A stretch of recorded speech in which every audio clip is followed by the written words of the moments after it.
Hello नमस्कार good morning. आप सभी का हमारे यूट्यूब चैनल पर हार्दिक स्वागत है। आज ज्योग्राफी की क्लास होगी जिसमें आपको बताएंगे हमारा ब्रह्मांड। हमारा ब्रह्मांड से संबंधित आपको लगभग 90 प्रश्न बताया जाएगा जो काफ़ी ज़्यादा इम्पोर्टेंट है। ये किसी न किसी एग्जाम में पूछा हुआ प्रश्न है, ठीक है ना। तो चलिए वीडियो को शुरू करते हैं और पहला प्रश्न देखिए। पहला प्रश्न क्या है कि जो हमारा ब्रह्मांड है ये, ठीक है। पहला प्रश्न देखिए, संपूर्ण अस्तित्वमान द्रव्य एवं ऊर्जा के सम्मिलित रूप को वैज्ञानिक भाषा में क्या कहा जाता है? तो क्या कहा जाता है? इसको ब्रह्मांड कहते हैं। क्या कहते हैं इसको? ब्रह्मांड कहते हैं, ठीक है ना। थोड़े प्रश्न इधर उधर से भी लाए हैं क्योंकि एग्जाम में जो पूछा गया है उसे भी लाया हूं, ठीक है ना। अगला प्रश्न है, सूक्ष्मतर अणुओं से लेकर महाकाय आकाशगंगाओं के सम्मिलित स्वरूप को क्या कहते हैं? यानी छोटा से छोटा और बड़ा से बड़ा मिलके आकाशगंगाओं को क्या कहा जाता है? तो इसका राइट आंसर हो जाएगा ऑप्शन बी, ब्रह्मांड। क्या हो जाएगा? ब्रह्मांड, ठीक है। ब्रह्मांड की उत्पत्ति से संबंधित महाविस्फोट सिद्धांत को अंग्रेजी में क्या कहा जाता है? अंग्रेजी में क्या कहा जाता है? तो बताइए। इसका राइट आंसर हो जाएगा option D, big bang theory. Big bang theory कहा जाता है, ठीक है ना। अगर वीडियो आपको थोड़ा सा भी अच्छा लग रहा हो तो वीडियो को लाइक जरूर कर दीजिएगा। अगर आप चैनल पे नए हैं तो चैनल को सब्सक्राइब भी जरूर कर लीजिएगा। बस बार बार नहीं बोलेंगे, बार बार आपको डिस्टर्ब नहीं करेंगे बोलकर, ठीक है ना।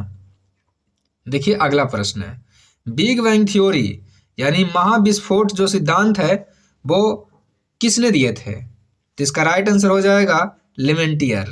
कौन दिए थे? लेवेंटियर। आप एक प्रश्न जवाब दे दीजिएगा, लेवेंटियर किस देश के रहने वाले थे? बस। अगला प्रश्न, साम्य अवस्था या सतत सृष्टि सिद्धांत के प्रतिपादक निम्नलिखित में से कौन थे? देखिए किसका पूछ रहे हैं, साम्य व्यवस्था या सतत सृष्टि सिद्धांत के प्रतिपादक कौन थे? तो इसका राइट आंसर हो जाएगा ऑप्शन ए, थॉमस गोल्ड और हरमन बॉन्डी। थॉमस गोल्ड और कौन थे? हरमन बॉन्डी थे। अगला प्रश्न, दोलन सिद्धांत का प्रतिपादन किस खगोलविद ने किए थे? दोलन सिद्धांत ये कौन दिए हैं? इसका राइट आंसर हो जाएगा डॉक्टर एलन संडेजा। कौन दिए हैं? Doctor Allan Sandage. अगला प्रश्न, ब्रह्मांड की उत्पत्ति का अस्फीति सिद्धांत किसने प्रस्तुत किया था? ब्रह्मांड की उत्पत्ति का स्फीति सिद्धांत किसने प्रदान यानी प्रस्तुत किए थे? तो इसका राइट आंसर हो जाएगा ऑप्शन ए, अलेन गुथ। अलेन गुथ। सभी एग्जामों में पूछा गया प्रश्न है, ठीक है ना। तो सभी को ध्यान से देखिएगा।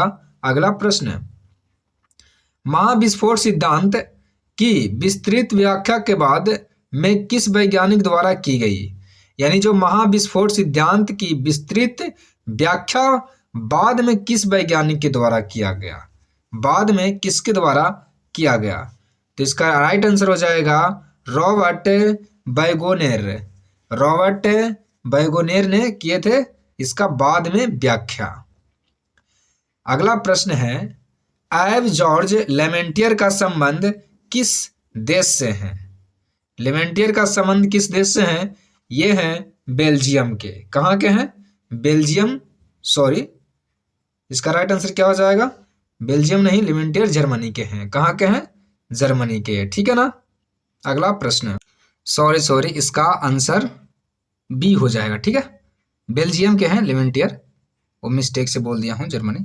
बेल्जियम के हैं लेमेंटियर, ठीक है। अगला प्रश्न, एव जॉर्ज लेमेंटियर खगोल होने के कारण के साथ साथ और क्या थे?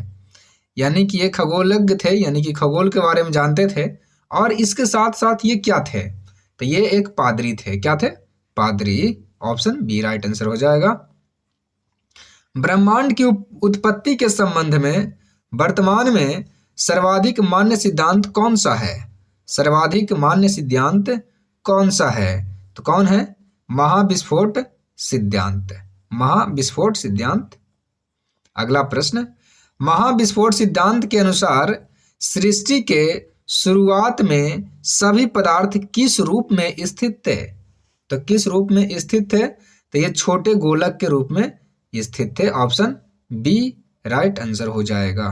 13 नंबर, आरंभिक आदि पदार्थ का आयतन कैसा था? ये जो आरंभिक आदि पदार्थ का आयतन ये कैसा था? तो इसका राइट आंसर हो जाएगा अत्यधिक छोटा था।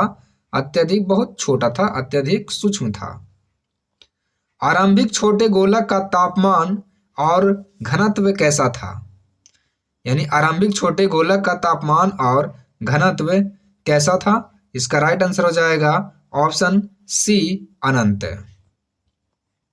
अगला प्रश्न है, आदि पदार्थ के अत्यधिक संकेंद्रण के कारण क्या परिघटना हुई?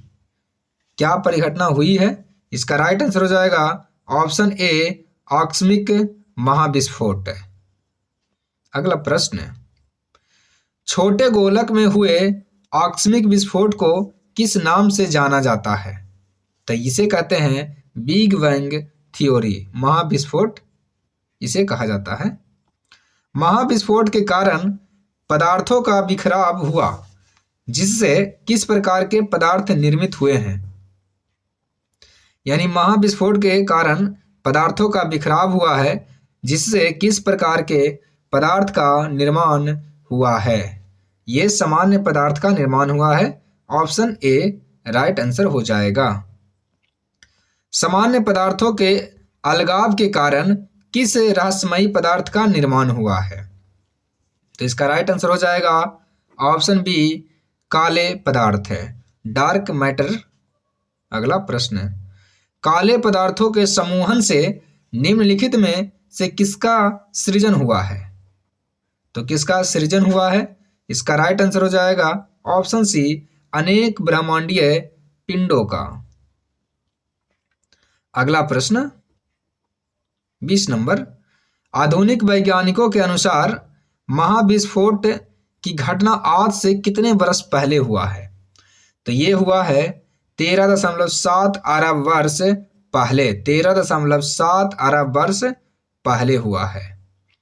अगला प्रश्न, महाविस्फोट के कितने समय बाद हमारे सौरमंडल का निर्माण हुआ है?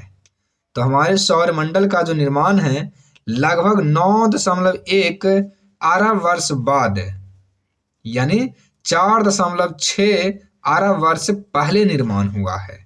ठीक है। अगला प्रश्न, सौरमंडल के निर्माण के दौरान किन आकाशीय पिंडों का विकास हुआ है? तो किन? ये सभी का निर्माण हुआ है। ग्रह भी बने हैं, उपग्रह भी बने हैं, सूर्य और अन्य पिंडों का भी निर्माण हुआ है। ऑप्शन डी इनमें से सभी। बिग बैंग परिघटना से ब्रह्मांड की उत्पत्ति हुई और तब से इसमें निरंतर क्या हो रहा है? तब से क्या हो रहा है इसमें? तो ये हो रहा है विस्तार हो रहा है। क्या हो रहा है? विस्तार। नासा ने बिग बैंग सिद्धांत की पुष्टि के लिए किस वर्ष एक विशेष अनुसंधान शुरू किए थे? नासा ने 2001 ईस्वी में। कब किए थे? 2001 ईस्वी। नासा द्वारा 30 जून 2001 को शुरू किए गए अनुसंधान का नाम क्या था? तो इसका राइट आंसर हो जाएगा ऑप्शन डी बोगियर एक्सपेरिमेंट। बोगियर एक्सपेरिमेंट थे। बोयागेर, ठीक है ना, बोआ गेर था नाम। नासा के एमएपी यानी मैप अनुसंधान का मुख्य उद्देश्य किसकी पुष्टि करना था? किसकी पुष्टि करना था? सॉरी, बताइए क्या होगा इसका राइट आंसर? तो बी सही हो जाएगा। बिग बैंग सिद्धांत की पुष्टि करना था। नासा का जो मैप है, मैप का मतलब वो मैप नहीं, एमएपी है, ठीक है ना। इसका फुल फॉर्म क्या होता है? Microwave anisotropy probe. किस प्रकार का उपग्रह है? यानी मैप जो है किस प्रकार का उपग्रह है? तो इसका राइट आंसर हो जाएगा ऑप्शन सी, खोजी उपग्रह है, खोजी उपग्रह। एमएपी यानी मैप उपग्रह अभियान का नेतृत्व किस वैज्ञानिक ने किया था? तो ये डेविड विल्किंसन ने किए थे, David Wilkinson, option B right answer हो जाएगा। डेविड विल्किंसन का निधन किस वर्ष और किस महीने में हुए थे? डेविड विल्किंसन का सितंबर 2002 में मृत्यु हो गया था, सितंबर 2002। अगला प्रश्न, डेविड विल्किंसन के निधन के बाद उनके सम्मान में एमएपी यानी मैप उपग्रह का नाम बदलकर क्या कर दिया गया? तो क्या कर दिया गया? इसका राइट आंसर हो जाएगा विल्किंसन मैप यानी WMAP। अगला प्रश्न, मैप उपग्रह का नाम बदलकर WMAP किस तिथि को किया गया था? कितना तारीख को किया गया था? तो इसका राइट आंसर हो जाएगा, बताइए क्या हो जाएगा इसका राइट आंसर, बताइए क्या होगा इसका राइट आंसर। तो इसका राइट आंसर हो जाएगा ऑप्शन बी, 11 फरवरी 2003 का नाम चेंज हो गया था, मैप का नाम WMAP, 11 फरवरी 2003। WMAP का पूर्ण रूप क्या है? तो उन्हीं के नाम पर रखा गया है, तो आप समझ ही गए होंगे। इसका राइट आंसर क्या हो जाएगा? B, Wilkinson microwave anisotropy probe. ठीक है। अगला प्रश्न, नासा ने WMAP के डेटा के आधार पर किस तिथि को ब्रह्मांड की आयु की अंतिम घोषणा किए थे? तो किस तिथि को किए थे? तो इसका राइट आंसर हो जाएगा ऑप्शन सी, 11 फरवरी 2013, 11 फरवरी 2013।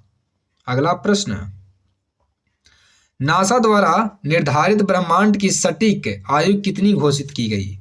नासा ने कितना ब्रह्मांड की आयु घोषित किया है? तो इसका राइट आंसर हो जाएगा ऑप्शन सी नंबर, 13.7 अरब वर्ष ये घोषित किया गया, 13.7 अरब वर्ष। ये किसके द्वारा? नासा के द्वारा। अगला प्रश्न है, भूवैज्ञानिक समय के सबसे बड़े कालखंड को क्या कहा जाता है? तो क्या कहा जाता है? तो ये कहते हैं इयोन कहते हैं। क्या कहते हैं? इयोन बोलते हैं। अगला प्रश्न, भूवैज्ञानिक कालमान के अनुसार इयोन को आगे किस खंड में विभाजित किया जाता है? इयोन को किस खंड में विभाजित किया जाता है? तो इसका राइट आंसर हो जाएगा महाकल्प। किसमें? महाकल्प में विभाजित किया है इयोन को। महाकल्प को निम्नलिखित में से किस उपखंड में विभाजित किया जाता है? इयोन को महाकल्प में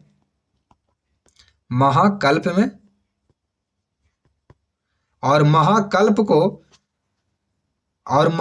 को किस उपखंड में विभाजित किया जाता है? तो ये कल्प में किया जाता है। किसमें? कल्प में। इयोन को महाकल्प और महाकल्प को कल्प में। कल्प का विभाजन किस छोटे कालखंड में हुआ है? तो बताइए। पहले था इयोन, फिर हुआ महाकल्प, उसके बाद हुआ कल्प। अब कल्प को किसमें विभाजित किया जाता है? तो युग में किया जाता है। किसमें? युग में किया जाता है। सबसे पहले इयोन, उसके बाद महाकल्प, उसके बाद कल्प और उसके बाद युग। याद रखिएगा। ठीक है। अगला प्रश्न, ये क्या हो गया? रुक जाइए, बस वेट कर लीजिए। अगला प्रश्न, भूवैज्ञानिक समय की सबसे छोटी इकाई या विभाजन कौन सा है? सबसे छोटी इकाई या विभाजन कौन सा है? ये है काल, एज है, एज। अगला प्रश्न, भूवैज्ञानिक काल विभाजनों का सही घटता क्रम कौन सा है? तो सबसे बड़ा, उसके बाद में छोटा छोटा करते बताना है आपको। तो आपको अभी पढ़ाए हैं, क्या बताया गया? सबसे बड़ा युआन है, इयोन, यह लिखा इयान, फिर महाकल्प, कल्प, युग और लास्ट में कौन सा है सबसे छोटा? काल है, एज सबसे छोटा है।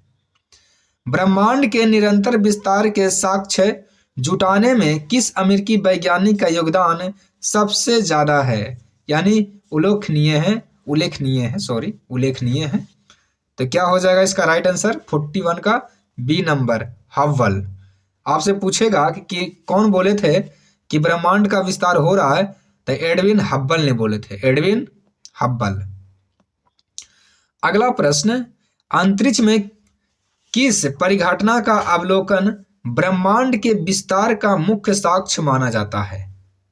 तो किस परिघटना को माना जाता है? तो इसका राइट आंसर हो जाएगा ऑप्शन बी नंबर होगा, रेड शिफ्ट परिघटना, रेड शिफ्ट परिघटना। आधुनिक अध्यायों में अंतरिक्ष में किस तारे के विस्फोट को ब्रह्मांड विस्तार का साक्ष्य माना गया है? तो कौन सा तारा विस्फोट हुआ है? यह हुआ सुपरनोवा।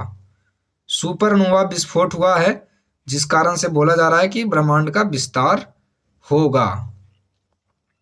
अगला प्रश्न, अंतरिक्ष में किस अदृश्य तरंग या ऊर्जा की उपस्थिति ब्रह्मांड के फैलने का प्रमाण देती है? इसका राइट आंसर क्या हो जाएगा? माइक्रोवेव्स यानी सूक्ष्म तरंगे, ऑप्शन सी राइट आंसर हो जाएगा। अगला प्रश्न, CERN का प्रयोगशाला का संबंध मुख्य रूप से किस क्षेत्र में किया जाता है? CERN प्रयोगशाला का संबंध मुख्य रूप से किस क्षेत्र से है? तो इसका राइट आंसर हो जाएगा ऑप्शन बी, परमाणु न्यूक्लियर अनुसंधान, यानी परमाणु अनुसंधान या न्यूक्लियर अनुसंधान। अगला प्रश्न देखिए, यूरोपीय centre for nuclear research CERN ने ब्रह्मांड के रहस्यों को जानने के लिए महाप्रयोग कब किए थे? तो महाप्रयोग किए थे 30 मार्च 2010 को। अगला प्रश्न, CERN द्वारा किया गया यह ऐतिहासिक महाप्रयोग कहाँ आयोजित किया गया था? तो कहाँ? यह जिनेवा में किया गया था, स्विट्जरलैंड में पड़ता है ये जिनेवा। CERN द्वारा निर्मित दुनिया के सबसे बड़े कण त्वरक का नाम क्या है? सबसे बड़े त्वरक जो कण है उसका नाम आपको बताना है। इसका राइट आंसर हो जाएगा option B number, large hadron collider, LHC, large hadron collider, option B right answer हो जाएगा। अगला प्रश्न, लार्ज हैड्रॉन कोलाइजर ये सुरंग पृथ्वी की सतह से कितनी गहराई पर बनाई गई है? तो पृथ्वी की सतह से कितनी गहराई पर बनाई गई है? इसका राइट आंसर हो जाएगा बी नंबर, 50 से 175 मीटर नीचे, 50 से 175 मीटर नीचे। जिनेवा में निर्मित इस LHC सुरंग की कुल लंबाई कितनी है? तो कितनी है इन सुरंग की लंबाई? तो 27.36 किलोमीटर। LHC महाप्रयोग के दौरान सुरंग में किन उप परमाणविक कणों का आपस में टकराया था? तो कौन आपस में टकराया था?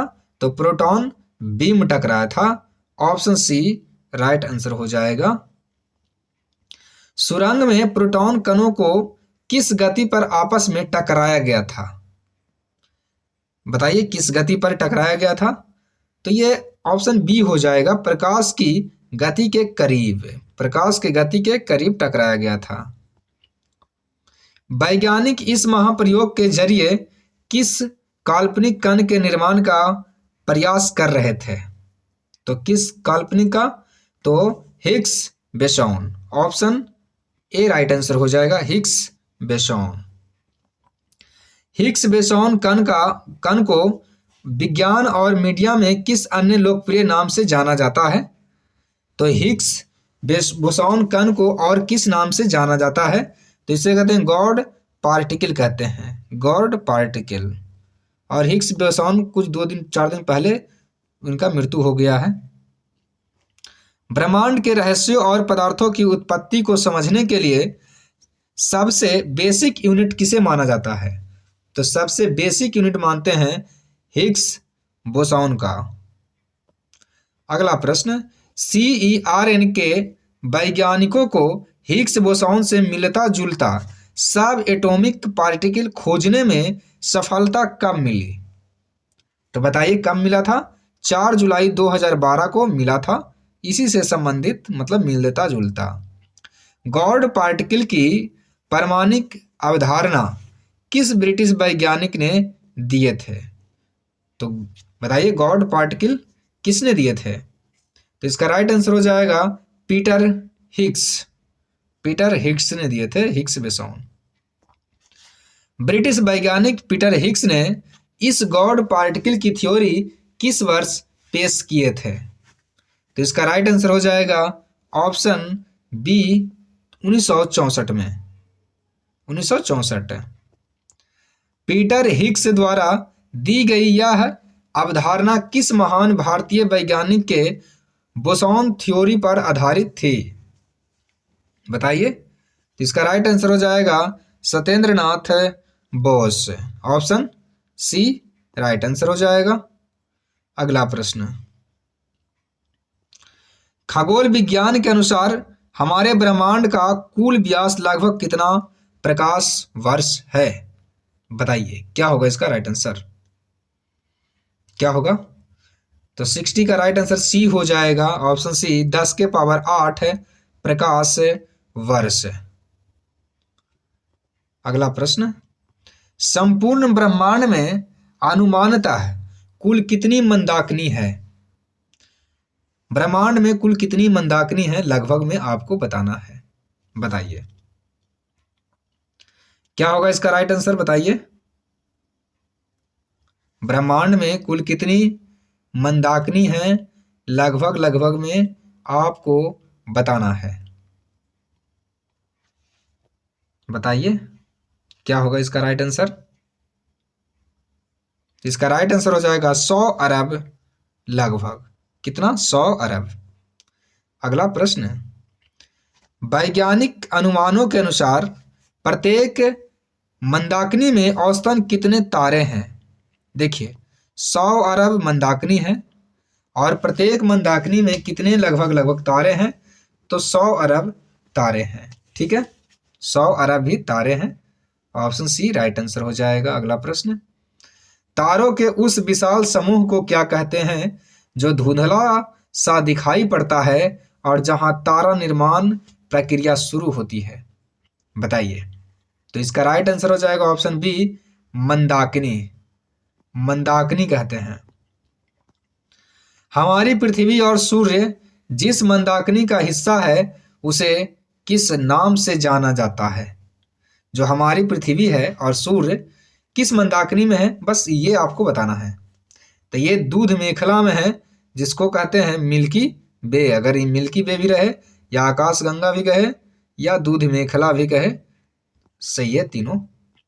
अगला प्रश्न है, हमारी आकाश गंगा का अब तक ज्ञात कितना प्रतिशत भाग स्पाइरल है? सर्पिलाकार है, स्पाइरल है, कितना प्रतिशत हिस्सा? तो इसका राइट आंसर हो जाएगा 80% जो हिस्सा है ना वो स्पाइरल है हमारी आकाश गंगा का। और हमारी आकाश गंगा मिल्की वे है, दूध मेखला है। मानव इतिहास में हमारी आकाश गंगा को सबसे पहले दूरबीन से किसने देखा था? तो सबसे पहले किसने देखा था? गैलीलियो ने। आकाश गंगा को आपसे पूछेगा किसने देखा सबसे पहले? गैलीलियो। अगला प्रश्न, हमारी आकाश गंगा की सबसे नजदीकी पड़ोसी मंदाकिनी का नाम क्या है? बताइए। तो हमारी आकाश गंगा के सबसे नजदीक कौन है? इसका राइट आंसर हो जाएगा ऑप्शन बी देवयानी। देवयानी इसका नाम है, एंड्रोमेडा। अगला प्रश्न, आधुनिक खगोलविदों द्वारा खोजी गई सबसे नवीनतम ज्ञात मंदाकिनी कौन है? सबसे नया मंदाकिनी के नाम बताना है। ड्वार्फ मंदाकिनी है। ड्वार्फ गैलेक्सी सबसे नया है। अगला प्रश्न, ब्रह्मांड में स्थित वह क्षेत्र जहां धूल और गैसों का विशाल बादल होता है तथा तारों का जन्म होता है क्या कहलाता है? बताइए। तो इसे कहते हैं नेबुला कहते हैं, निहारिका कहते हैं। क्या कहते हैं? निहारिका। निहारिका को उसकी प्रकृति के कारण किस अन्य नाम से भी जाना जाता है? निहारिका को और किस नाम से जाना जाता है? इसे कहते हैं ब्रह्मांडीय नर्सरी, यानी तारों का जन्म स्थान कहा जाता है। अगला प्रश्न, निहारिका के अंदर पाए जाने वाले गैस प्लाज्मा में मुख्य रूप से कौन से तत्व मौजूद होते हैं? तो कौन से तत्व मौजूद होते हैं? हाइड्रोजन, हीलियम और अन्य आयनीकृत गैसें होती है। हाइड्रोजन किस में बदलता है? हीलियम में बदलता है। ये आपको पता होगा, और नहीं पता तो बता दिए आपको। अगला प्रश्न देखिए। अगला प्रश्न देखिएगा, निहारिका के निर्माण के मुख्य दो कारण कौन से माने जाते हैं? तो ब्रह्मांड की उत्पत्ति और सुपरनोवा विस्फोट। ब्रह्मांड के जन्म के ठीक बाद प्राथमिक परमाणुओं से किन बादलों का निर्माण हुआ है? तो इसका राइट आंसर हो जाएगा ऑप्शन बी, धूल और गैसों के बादलों का ये निर्माण हुआ है। अगला प्रश्न, जब कोई विशाल तारा बूढ़ा होकर फटता है तो उस विस्फोट को क्या कहते हैं जिससे निहारिका बनती है? बताइए। इसे क्या कहते हैं? इसे कहते हैं सुपरनोवा। क्या कहते हैं? सुपरनोवा। विस्फोट करता है तब। अगला प्रश्न, सुपरनोवा विस्फोट से उत्सर्जित पदार्थों के मिश्रण से किसका निर्माण हो सकता है? तो इसका राइट आंसर हो जाएगा निहारिका का निर्माण हो सकता है। निहारिका के दो प्रसिद्ध उदाहरण बेल निहारिका और कर्क निहारिका की उत्पत्ति किससे हुई है? बेल निहारिका और कर्क निहारिका की उत्पत्ति किससे हुई है? इसका राइट आंसर हो जाएगा सुपरनोवा विस्फोट के अवशेषों से। सुपरनोवा विस्फोट के अवशेषों से। अगला प्रश्न, विशेषताओं और बनावट के आधार पर निहारिका को मुख्य रूप से कितने प्रकारों में देखा जाता है? बताइए। तो इसका राइट आंसर हो जाएगा ऑप्शन सी, 3। कितने प्रकारों में? 3। उत्सर्जन, परावर्तन और श्याम। अगला प्रश्न, जो निहारिका अत्यधिक सुंदर, रंग बिरंगी होती है और नए बने तारों से प्रकाशित होती है, क्या कहलाती है? क्या कहलाती है ये बताना है आपको। इसका राइट आंसर हो जाएगा उत्सर्जन निहारिका। उत्सर्जन निहारिका कहते हैं। चील निहारिका और झील निहारिका किस वर्ग के अंतर्गत आते हैं? चील निहारिका और झील निहारिका किसके अंतर्गत आते हैं? तो उत्सर्जन निहारिका के अंतर्गत आते हैं। ओवे निहारिका जो स्वयं प्रकाश उत्सर्जित नहीं करती है बल्कि अपने अंदर या पास के तारों के प्रकाश को रिफ्लेक्ट करती है, क्या कहलाती है? तो इसका राइट आंसर हो जाएगा ऑप्शन बी, परावर्तन निहारिका। परावर्तन निहारिका को चमकाने वाले तारे मुख्य रूप से कहाँ स्थित होते हैं? जो परावर्तन निहारिका को चमकाने वाले तारे होते हैं वो कहाँ स्थित होते हैं? तो इसका राइट आंसर हो जाएगा ऑप्शन बी, निहारिका के अंदर या उसके बिल्कुल पास। खगोल विज्ञान में प्रसिद्ध प्लीइडस निहारिका किस प्रकार की निहारिका का सटीक उदाहरण है? तो इसका राइट आंसर हो जाएगा ऑप्शन सी, परावर्तन निहारिका का उदाहरण है। वह निहारिका जो इतनी घनी और अपारदर्शी होती है कि अपने पीछे से आने वाले प्रकाश को पूरी तरह रोक देती है, क्या कहलाती है? इसका राइट आंसर हो जाएगा श्याम निहारिका, डार्क नेबुला। श्याम निहारिकाएं अंतरिक्ष में प्रकाश के मार्ग में किस प्रकार कार्य करती है? तो किस प्रकार कार्य करती है? इसका राइट आंसर हो जाएगा 1, अभेद्य दीवार की तरह। अगला प्रश्न है, हम अपनी आकाशगंगा में बहुत अधिक दूरी तक सीधे क्यों नहीं देख पाते हैं? क्यों? श्याम निहारिकाओं द्वारा प्रकाश रोके जाने के कारण। अगला प्रश्न, न्यूट्रॉन तारे और श्याम बीवर सामान्यतः किन क्षेत्रों या पिंडों के पास पाए जाते हैं?